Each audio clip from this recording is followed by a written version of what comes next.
Daily. Taste the Daily.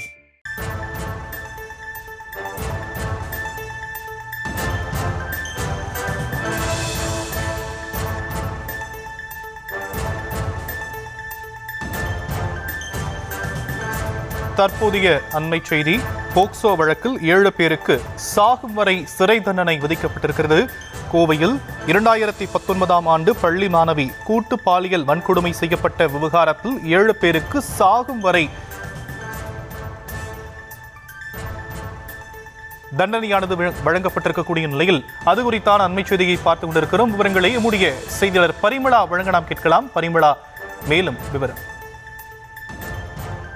Sham, கோவையில் 2019ஆம் ஆண்டு பள்ளி மாணவி கூட்டு பாலியல் வன்கொடுமை செய்யப்பட்ட விவகாரத்தில் குற்றவாளிகள் 7 பேருக்குமே வாழ்நாள் சிறை விதித்து கோவை போக்சோ நீதிமன்றம் அதிரடி ஒரு தீர்ப்பை வழங்கி இருக்கிறது. அதாவது 2019ஆம் ஆண்டு கோவையில் பூங்காவில் தனது நண்பருடன் பேசிக் கொண்டிருந்த 16 வயது பள்ளி மாணவியை கூட்டு பாலியல் வன்கொடுமை செய்த வழக்கானது இன்று தீர்ப்பானது வழங்கப்பட்டிருக்கிறது. அந்த தீர்ப்பில் 7 பேருக்குமே வாழ்நாள் சிறை விதித்து கோவை போக்சோ நீதிமன்றம் தீர்ப்பானது வழங்கி இருக்கிறது. நண்பருடன் பேசிக் கொண்டிருந்த நிலையில் அங்கு வந்த ஒரு கும்பலானது ஆண் நண்பரை அடித்து தள்ளிவிட்டு சிறுமியை பாலியல் வன்கொடுமை செய்திருக்கின்றனர். 2019ஆம் ஆண்டு முதல் நடைபெற்று வந்த இந்த வழக்கானது இன்று 2025ஆம் ஆண்டு இந்த தீர்ப்பு வழங்கப்பட்டிருக்கிறது.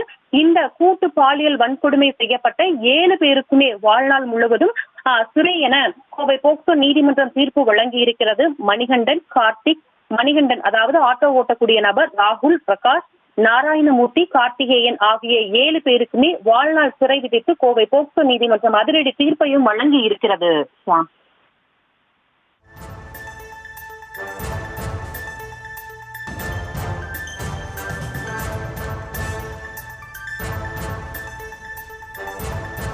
கோவையில் போக்சோ வழக்கு தொடர்பாக 7 பேருக்கு சாகும் வரை சிறை தண்டனையானது விதிக்கப்பட்டிருக்கிறது. போக்சோ நீதிமன்றம் இந்த உத்தரவை பிறப்பித்திருக்கக்கூடிய அண்மை செய்தியை பார்த்துக் கொண்டிருக்கிறோம். விவரங்களை நம்முடைய செய்தியாளர் பரிமளா வழங்க நாம் கேட்டோம்.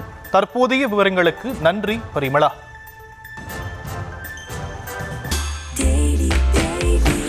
Taste the Daily.